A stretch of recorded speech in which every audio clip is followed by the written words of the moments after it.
Hey guys, welcome back to another month of the Simply Lettered subscription box. If you're new around here, my name's Cheyenne and I'm a calligraphy and engraving artist behind Simply Lettered Studio.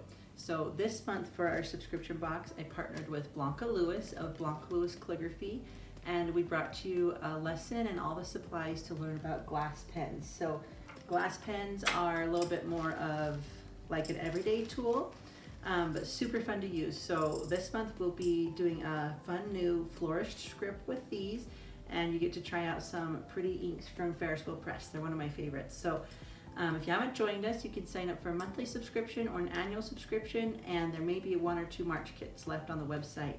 But join us for next month and we'll get started. Okay, I'm opening this up for the first time. I'm so excited to show you everything that comes inside this month. So the main attraction here is our glass pen. So you should have gotten one double wrapped in bubble wrap. Next month we'll be switching to boxes, I believe, since we're getting more inks and more fragile items. But I tried to package it up so it will arrive to you safely. So tied on the outside is this little glass piece. There you go. And it is a pen rest. So you can use this for more than just your glass pen. And then you'll have a glass pen inside.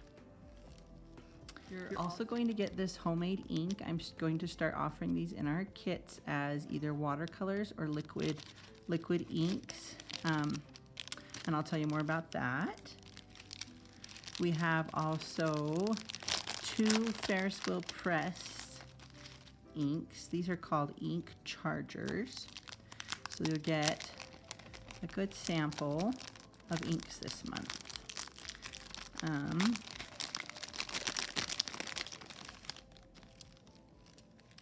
So you should have 2 samples in your kit. And then you will have 4 different colored tassels and 4 heavy-duty watercolor paper bookmarks that we're going to work on this month.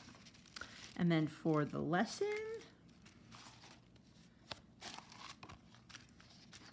give you a little sneak peek here. You've got a warm-up page. You've got a floral warm-up page. You've got Blanca's beautiful blooming majuscule script. And then I included a minuscule, just kind of a basic traditional minuscule script to go with the capitals. A couple extra guide sheets. These are at 55 degrees. And then some samples that you might want to use on your bookmarks. Of course, you can do anything you'd want to do. And then the quote. This is how Blanca designed hers, and then I put in also how I designed mine. And then just a reminder, we created the handouts with the glass pen so that you could compare kind of your ink flow to how it is working with your pen versus how it's looking on our pages. So that's what you will receive in your kit this month, and we'll go ahead and start with the warm-up drills. Okay, I said we were going to start with the warm-up drills, but before we do that, I want to take a step back and tell you about glass pens. So you're going to have like a long shaft glass pen. If you do a search for them, there's typically 2 styles. There's this shorter style and the longer one. So this month we're using this longer one. They're both going to have a spiral or ridged type tip. Can you see? So you can see how it's ridged if you've never used them before. That is what's going to hold the ink. So essentially there's no ink reservoir. So the ridges in the glass are what's going to hold the ink. And then you have the pointed end, just kind of like a ballpoint pen or a gel pen. Now these can get worn out over time, and you can actually use a really fine sandpaper, like I think maybe 4,000 grit, or 2,000 grit or higher it typically recommends to smooth this out. So if it starts getting scratchy and not flowing very smoothly, definitely grab some sandpaper and smooth those out. And then Blanca's going to demonstrate that in a video for us on Instagram this month, so keep an eye out for that as well. Okay, and then as far as inks go, I provided these two Ferris wheel press ink chargers. Ferris wheel press is currently inks that are made for fountain pens. So a fountain pen is actually, it kind of looks like a calligraphy pen, and they can be flexible, but you're going to load the ink in the cartridge, similar to like a fancy ballpoint pen. So this is a fountain pen, and Ferris wheel press is based off of fountain pen inks, but they still work well for calligraphy, and they work really beautifully for glass pens, because for glass pens you want something that's a little bit more liquidy so it runs off a little smoother. So you have two different colors of the Ferris wheel press ink. And again, these are called chargers, these little sample sizes. They also come in, I think this is a 20 mil size. And then this is the 38 mil size. So if you're looking on their website, those are the different sizes. And then actually there's also one round one that's larger than this. And these are all beautiful inks with really fun colors to try. If you love these and want some more, I'll include a link both for Blanca and I below to check out Ferris wheel press. And then also the ink that I provided you this month, I mixed by myself, and I'm super excited about it. So you can see here, these are pigment-based inks. So that stuff stuck to the side of the bottle is pigment. You're gonna see the same thing in the Ferris wheel press. See that pigment starting to roll around? All shimmery inks are going to have that pigment, and they need just shook up. One other tool that you can use, so now you can see that there's no pigment, but when you write, the shimmery is going to come out. Same with in here, you can see that pigment on the bottom. Give it a good shake. But if you're writing a really long piece and you don't want to stop and shake it all the time, you can use something called a magnetic stirrer. It's something that looks like this. This is one I have. There's lots of different options. And then here's my gold ink that I usually use. So if I open this up, you can see this is not mixed at all. The gold pigment is on the side there. Let's see if it's too sticky or if it will mix. It's been a minute since I've used it. So let me actually just stir that pigment up. So you can see all that pigment there. So any of your metallic inks, whether they're fountain pen, calligraphy, homemade, watercolors, whatever they are, the pigment always needs stirred because it's always going to sink to the bottom, especially those pretty metallic ones. You can pretty much guess they're going to be pigment based. So you can see I've turned on my magnetic stirrer. Inside of here is just a little tiny magnetic pill. Okay, I wasn't exactly planning on showing that, but I think it's helpful because I wasn't sure if it would be useful in the beginning. But this is just a little magnet. They come in a couple different sizes and a couple different brands. I'll link them below also, or on the subscription resource page. So if you have your jar of ink, you just drop it in and then use the magnetic stirrer, and you can keep it spinning the whole time you're doing your project so that you don't have to keep shaking up the bottle. So if that's something you're interested in, or if you like doing long pieces or practicing for a long time and you have a lot of metallic inks, definitely recommend a magnetic ink stirrer.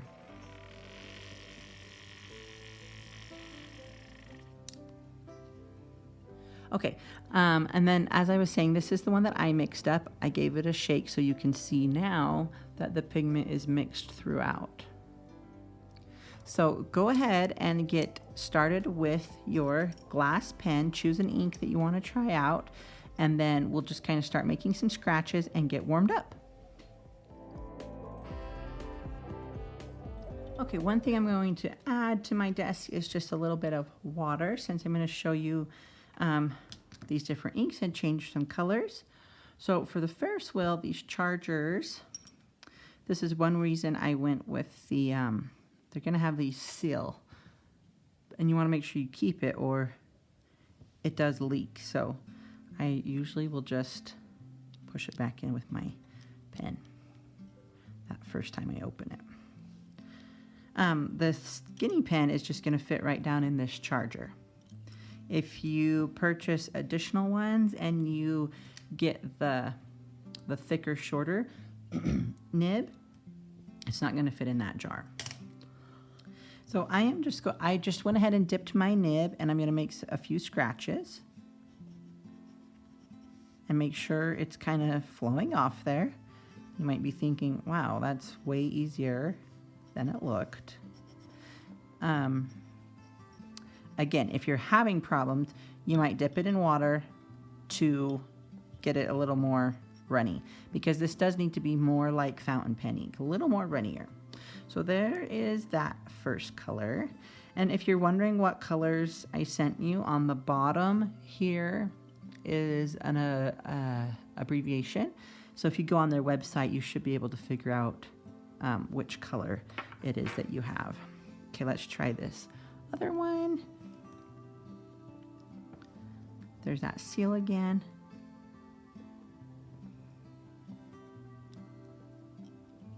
Poke it back in.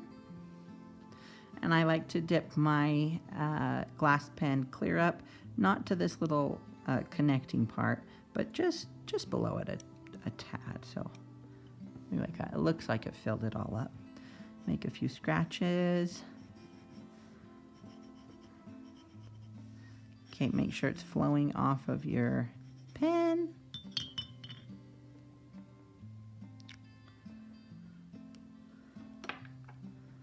And then the one that I mixed for you all, I wanted to do green this month because Blanca's pretty flowers with her script needed some greenery. So it comes with these droppers, which you could go that route if you had a pen that wasn't fitting in the jar. But I love this because they fit in the jar. So I might just tilt it just a bit. I think I had some water on there. It didn't dry off, but you can see it's flowing off there smoothly. So if it didn't fit, you could pour this into another jar, like I had just a little plastic jar you find at the art store. You could pour your ink into here. A common name for these are called dinky dips, but really they're just kind of small paint jars you find at your craft store. So if you have a pen that doesn't fit, or you're using a calligraphy pen that doesn't fit in your ink jar, go ahead and have some of these on hand. I use them all the time, but also it's nice to pour just a little bit in, especially if you're using the magnetic stirrer. And then also you don't risk tipping the whole bottle over, because I have tipped over an entire bottle of this beautiful ink. So I like to either, pour it in or make sure this is in a bowl. So if I tip it over, I can maybe salvage some. So there's a little tip for you. Okay, and then you can see that this just makes a really fine line. So your ink should be flowing off there smoothly. And then I want you to go ahead and try some warm-up drills. All right, I'm going to use this blue color just so it shows up really nicely for you guys. And I created, that got a little splashy. I created this warm-up drill page with a glass pen. So you can see how it's not super smooth, a little bit scratchy. That's the ink kind of flowing. So you're just getting your arm, your wrist moving, and you can see how I could no longer keep it within my fingertips. That's something to know about calligraphy, is it's not just hand movement. Once you start doing some flourishing, you've got to really move your whole arm and your wrist. So just try and fill up the space. Get your hand moving here.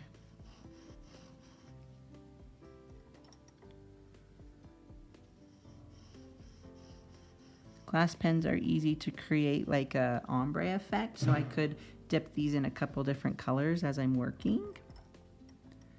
Make it nice and pretty. And then again, we've talked about this a lot in our other lessons, but you can see I am sitting straight towards the table and I've got my paper turned at an angle. So some people will turn it like completely sideways, wherever you feel comfortable, where you can get the maximum movement with your pen is where you want to be. Because we're not writing at a certain angle right now, just go where you're comfortable and can really get, okay, see, I didn't quite fill up that whole space because my arm was restricted against my body. So I'm going to scoot this forward just a little bit and adjust my page just a bit so I can fill this up better.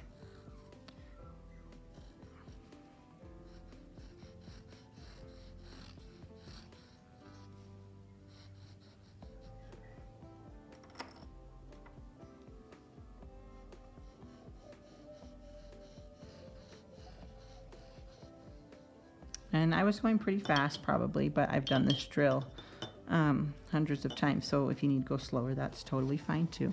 To clean off your glass pen, I'm just rinsing it in water. You can see there's a little bit of blue left in there. Right now, that's not gonna be a problem. When I get completely done, I may wanna just go over to the sink with a little bit of hot water and soap and rinse it off. If you use a lot of metallics, the pigment could get built up in there. You might need to use like a little toothbrush, but I've honestly never really had to do that. Just usually hot water will do the trick. So now that you're warmed up with getting your arm moving and your wrist moving, Blanca has provided some of her beautiful florals to practice drawing.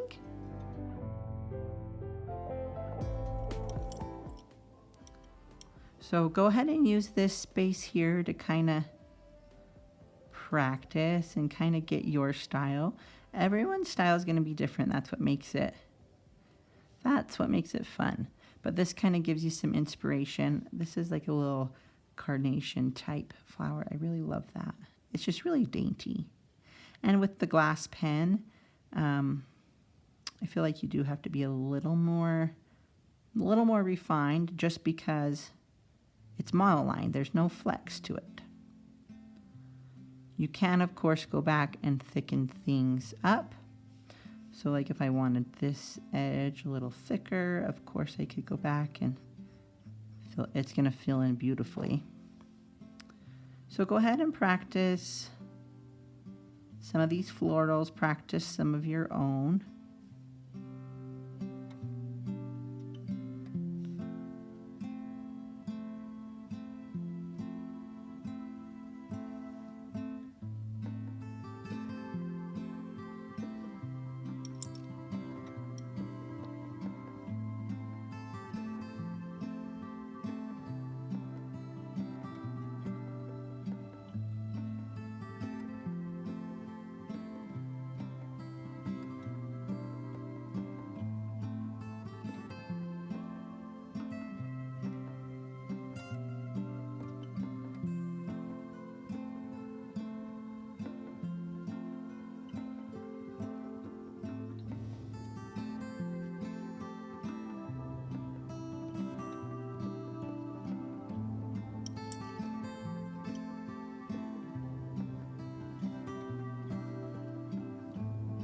And once you've done a couple loose ones, you can try combining a couple of these ideas and see what you come up with.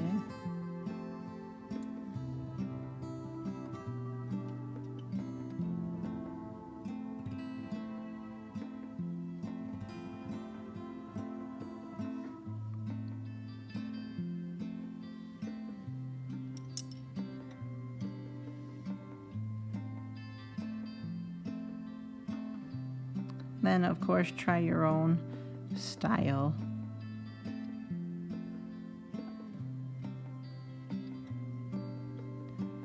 If you're looking for inspiration, I like to look up line drawing. So I might look up like orchid line drawing or rose line drawing or whatever specific flower I really love. You could look up line drawing and get some inspiration from that. I'll also link some really good books that I love for flower drawing, floral drawing. It just pairs really well with calligraphy, and I usually get requests to add something to the calligraphy, and florals are very popular. So kind of find your style here, and then we're going to use that in the lesson with the blooming majuscules.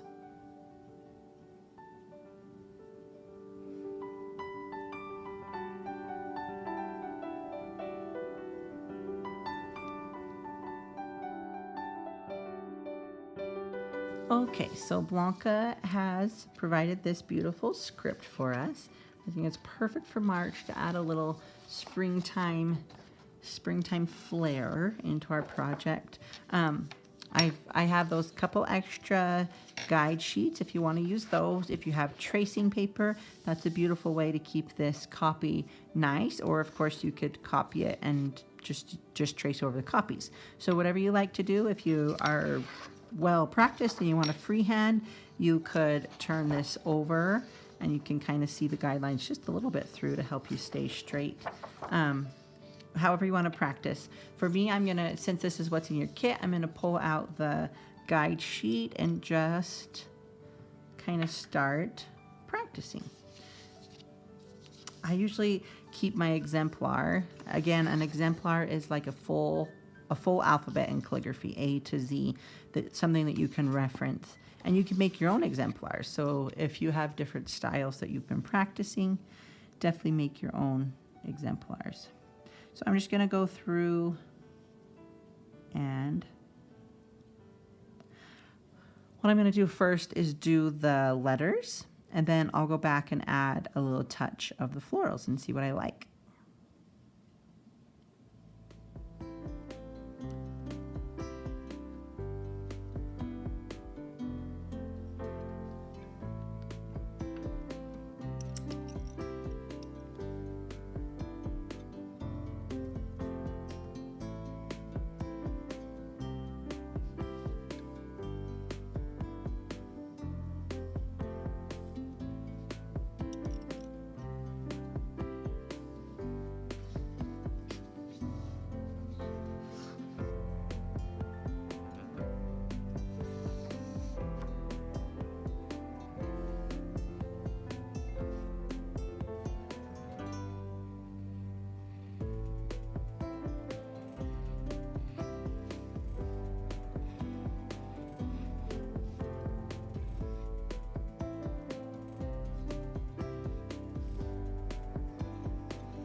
Because this is based off of copperplate calligraphy, I'm doing these at two lines high. This would be your X height.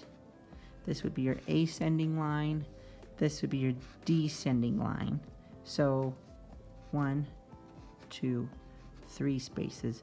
Most of the capitals will sit at 2 spaces, but the J and the Z in a traditional, there it is, the J and the Z in traditional copperplate will take up the 3 spaces. So you'll see that as I'm practicing here, just to give you an idea.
You'll notice in that W that I did the main portion of the W first, and then I went back and added that entrance type stroke. And that's okay if that's how you like to do it. I find that I get a little better curve if I do it that way.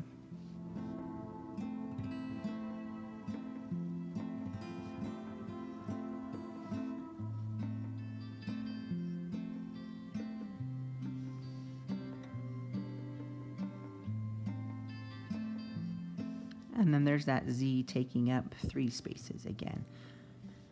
And your minuscules will start on that second line, that X height.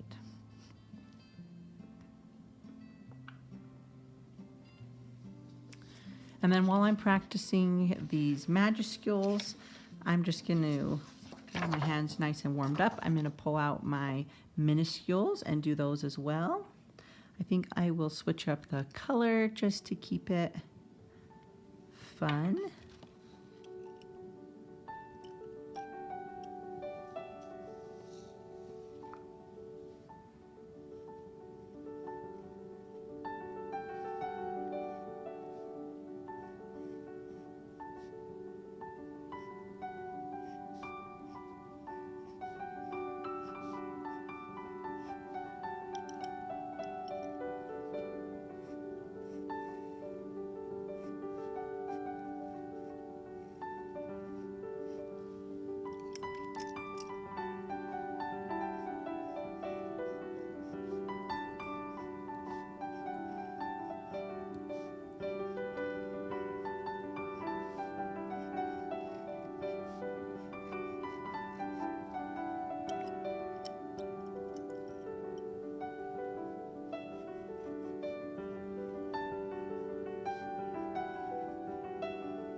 The majuscules should be dry, so I'm going to go back and add in some of those florals and see how I come out.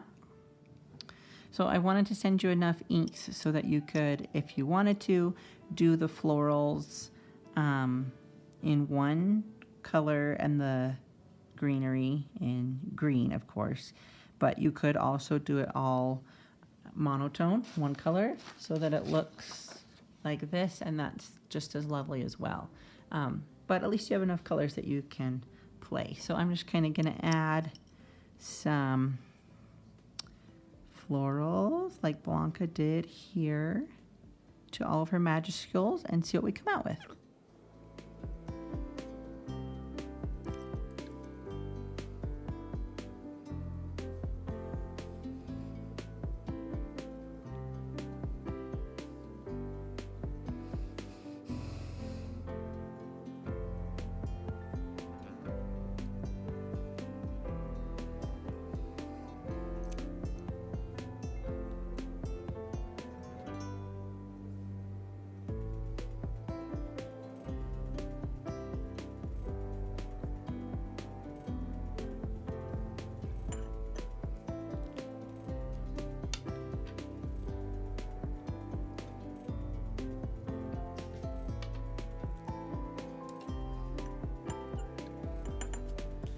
Do make sure if you're changing colors that you dry it off well. I notice when you're doing small details like these, the flowers can get kind of blobby because they're so small. So just make sure if you're switching colors, dry it off really well.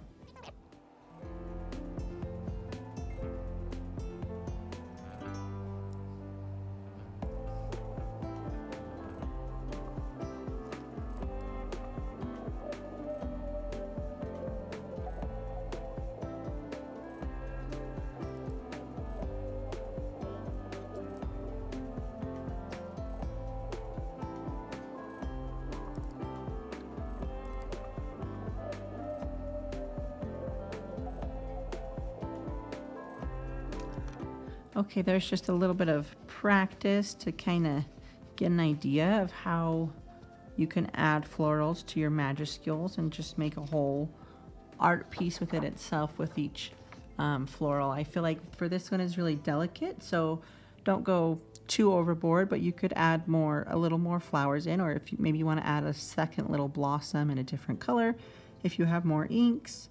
Yeah, just go ahead and decorate, and then of course share with us your alphabet when you've practiced.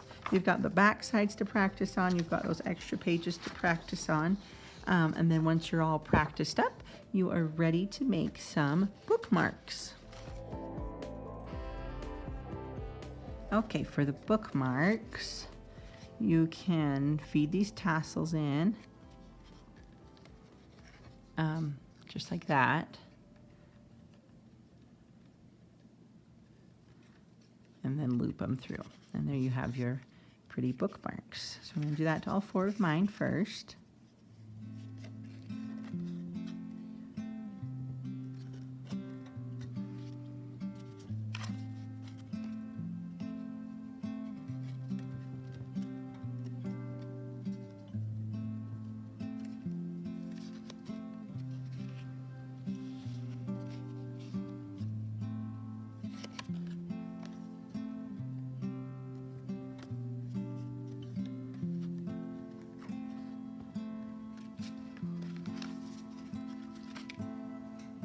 Okay, if you want to freehand your bookmarks, you can do that. If you want to stay on the line so it's very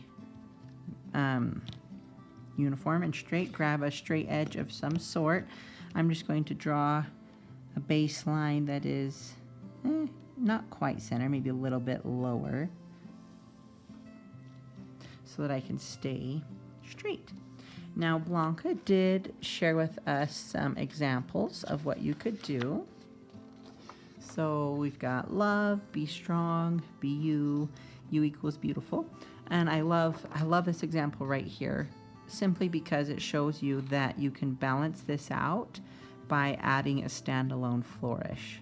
So I'm going to do this be strong, just because I really like you guys to see how you can balance your design out by adding that flourish.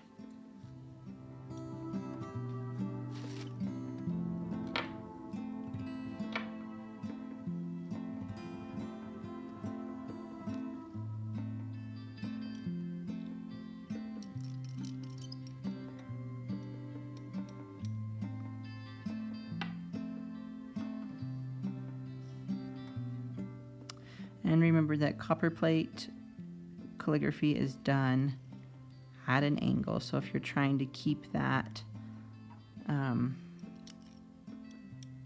consistency, you could get a light pad and put your guide sheets underneath this. In fact, I'll do that for the next one, just so you can see. You could pencil in the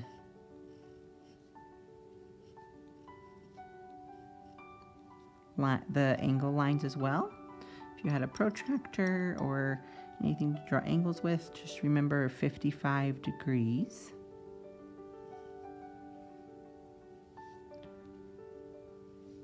Okay, and you'll notice I ended up being a little off center because I freehanded and I didn't sketch it out first. Totally okay. But what I'm going to do, first I'm going to just thicken the downstrokes just a little bit to give it some dimension.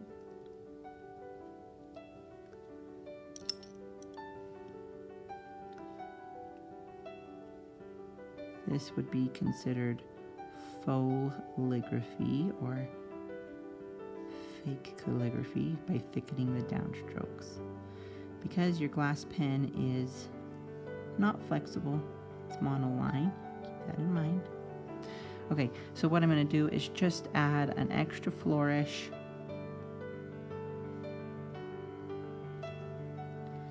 to balance it out. So Blanca brought her flourish back down. I'm just going to bring mine up to balance the centering out on this bookmark. And a little hint if you're feeling nervous about flourishing, next month's lesson is going to be all about flourishing.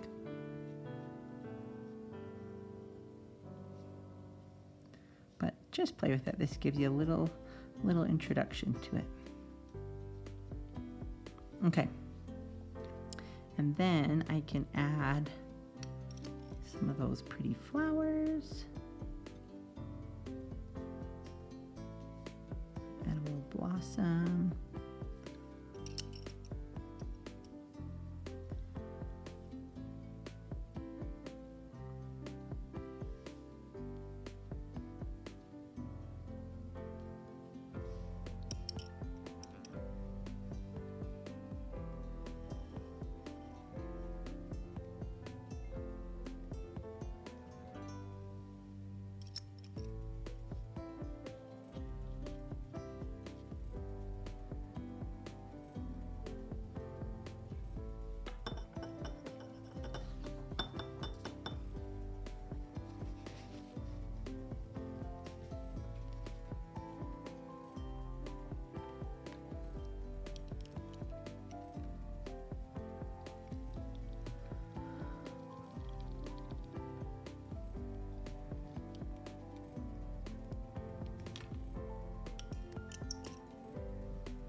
Okay, and make sure it's good and dry before you erase that.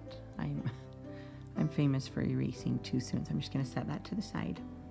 Okay, so we did this design just by drawing a baseline and mostly freehanding it. I'm going to show you with the light pad. So here's my guide sheet. And then I can put my bookmark just right over my guide sheet. And from there I can pencil it in or just use a little bit of washi tape to tack it down so that it stays straight, and then design right on the light pad. So I'm going to do a second design.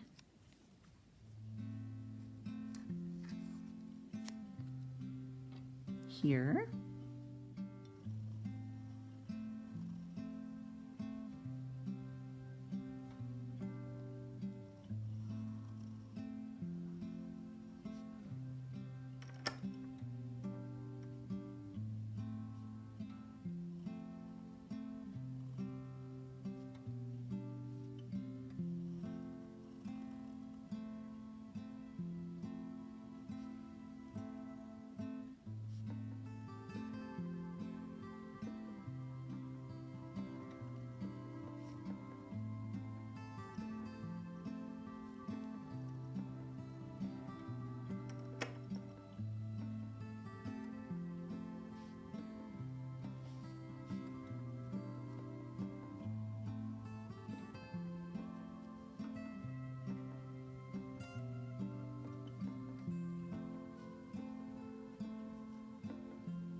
Okay, so on that one I kind of went back and just filled in a little bit of green and a little bit of color.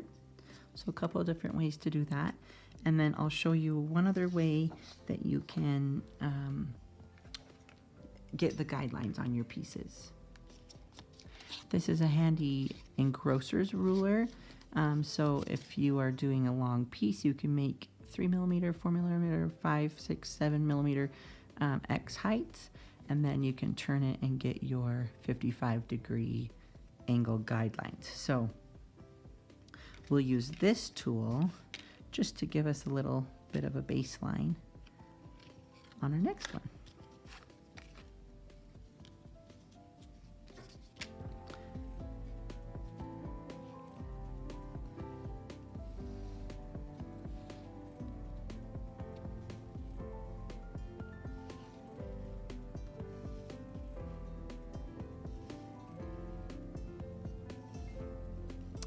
That just kind of gives you something if you're wanting to try and stay consistent and keep that copperplate look.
And instead of adding flowers to this one, I'm just going to go in and add a few touches of green.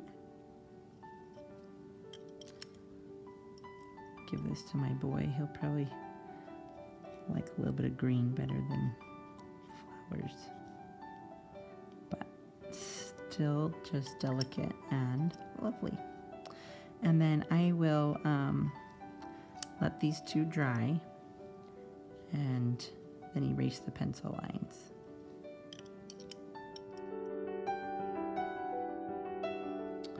Okay, and again, if you have a light pad, you could put one of the designs behind your watercolor paper and do it that way.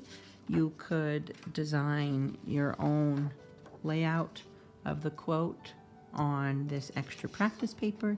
You could sketch directly onto your watercolor paper with your pencil. There's a lot of different ways you can choose to do it. This month, I don't think I showed you the light pad last month, so I'll just go with the light pad this month. I believe I sketched pencil last month.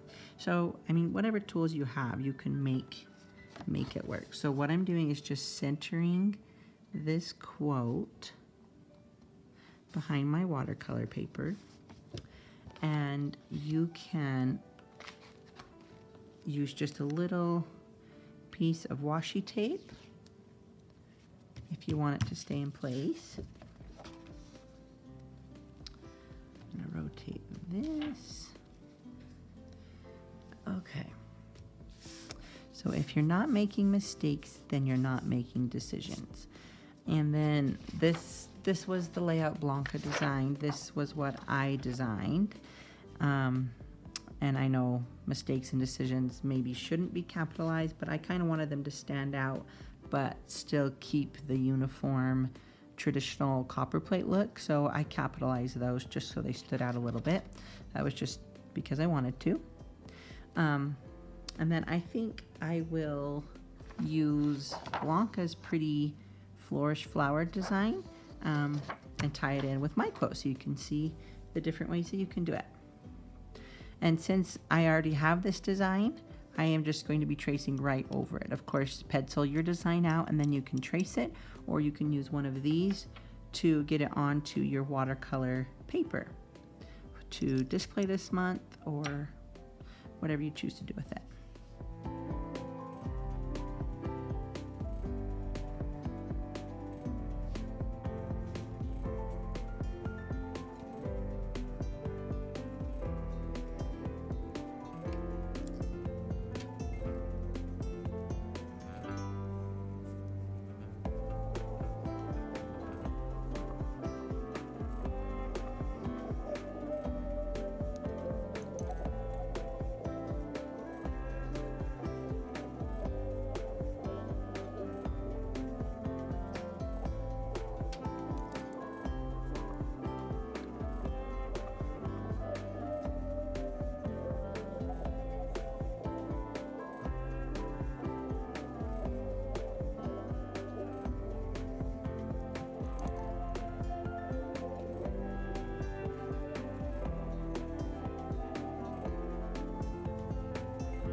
Okay, of course, make this your own design. If you want to add the florals on the capital letters, go ahead and do that.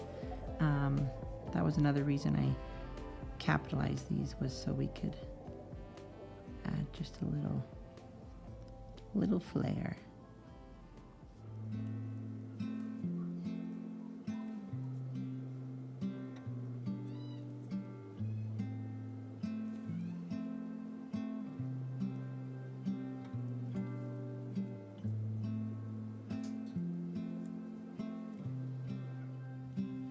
Okay, and then since I saved some extra space down here, I'm just going to add in this fun floral design with the attribution name.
Okay, I think that is everything I want to do. You could go back and add in some green. You could add whatever colors of ink you have. If you wanted to thicken the downstrokes, just go ahead and make it yours. You could put this bordered all the way around. I am just vibing with this really simple look to display. So that's where I'm going to stop today. I just really like that simple, elegant look. So I am finished with my quote. I'm going to sneak back and check out our bookmarks. We don't have any lines on those. Let's see if we can erase these ones, and we'll be finished. Thanks, guys, so much for joining in. And if you love this lesson, let us know. Let us know what you want to see more of.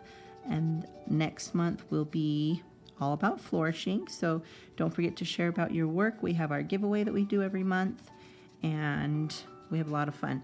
So we've got live videos in the Facebook group as well. Check us out over there. And I hope we see you again in the next month. Thanks so much for watching, guys.